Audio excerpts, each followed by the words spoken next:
Mr. Gan Kim Yong, Minister of Manpower, Mr. Lee Shan, Minister of State for Trade and Industry and Manpower, distinguished guests, ladies and gentlemen, it is a rare privilege and honor to be here this morning to share Olam's experiences in starting and scaling a business to global leadership. It is always quite embarrassing to stand and talk about your company in forums such as these, but the organizers have repeatedly suggested that I really share our experience in building and securing profitable growth for Olam, and that is really the context in which this year's ACE Festival is being organized. So please bear with me and forgive me in that context when I talk about Olam, and I don't want this to appear as being boastful about my own company. Okay. So Olam has, as was just briefly alluded to, started as a one product operation 21 years ago from one country, Nigeria, exporting one commodity, cashew, to one market in India. And over the course of the last 21 years, we have transitioned to a global integrated supply chain manager of 20 agricultural commodities. We are integrated in the supply chain from plantations and farming to processing and manufacturing, and in some cases even our own brands in certain markets. So we have now become a fully integrated global player. We are in about 65 countries. We employ about 15,000 people worldwide. We sell our products to about 11,100 customers. But most importantly, 82% of the 65 countries that we are present in are in emerging markets. So we have developed over the 21 years a capability to manage agricultural commodity markets, particularly within the context of emerging markets.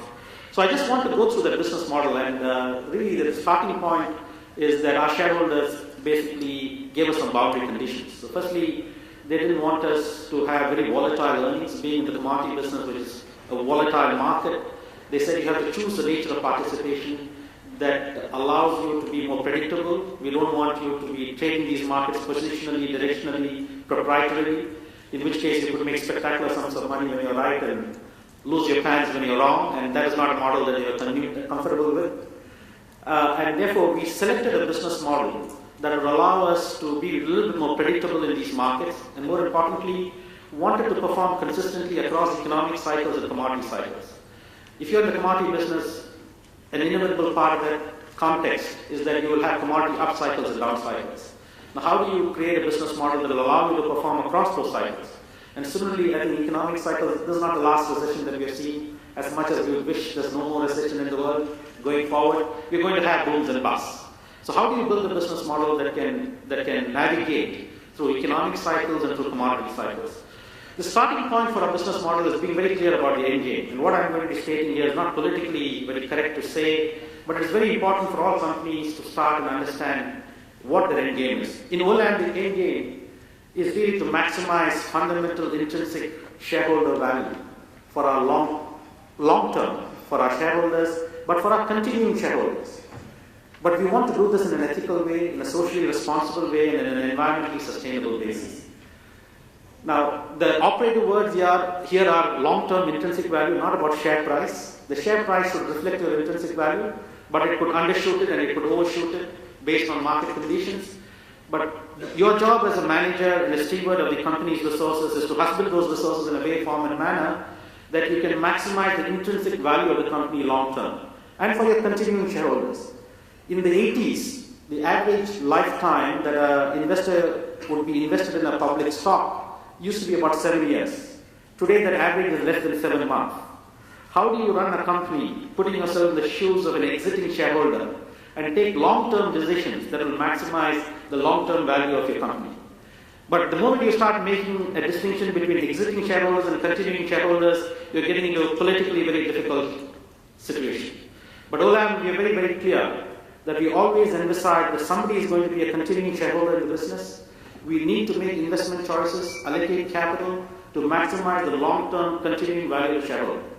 Those of you who have been observing Olam yesterday saw that we made a very significant announcement that we are investing almost close to $2 billion in a small country like Gabon in fertilizer manufacturing and in palm oil plantations.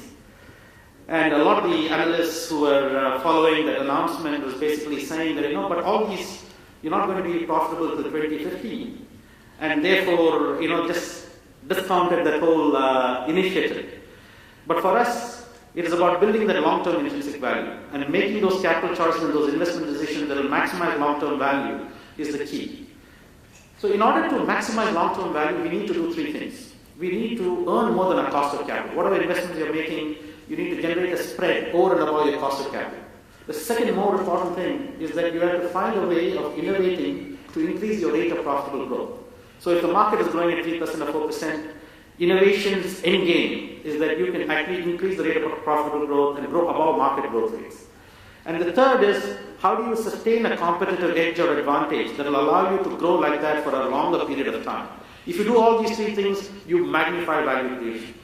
And at the heart of all of this, to grow more than your market growth rate or to sustain that growth over a period of time or to earn more than your cost of capital, the heart of all of that is innovation. So innovation, how do you define it? So there are two elements to innovation. One which we're all familiar with, which is about creativity and ideation. That creativity and ideation is an important component of entrepreneurship and innovation. But the second part is really execution. And if you have creativity and ideation, but not execution, then you will not get innovation. Innovation is the multiplier of creativity into execution. Not creativity plus execution, it is creativity into execution. So if you have a high score on creativity and a 0 score on execution, your innovation is 0. If you have a high score on execution and 0 score on creativity, your innovation is still 0.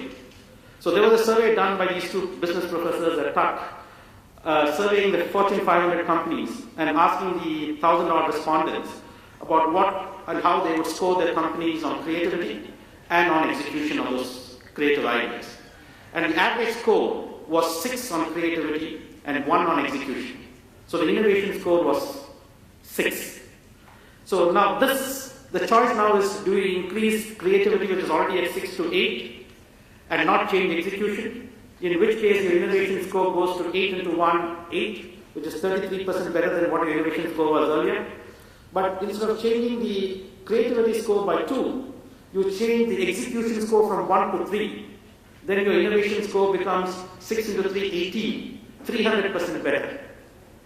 So, as Edison said, innovation is all about 1% inspiration and 99% perspiration. And he really understood the utility of connecting what the market needs, customers wants, along with a creative idea. And he was particularly known for creating the collaboration between the front-end guys who created the ideas and the back-end guys who really made those ideas and translated those ideas into reality. So when we look at innovation, we must be emphasizing both the front-end as well as the back-end.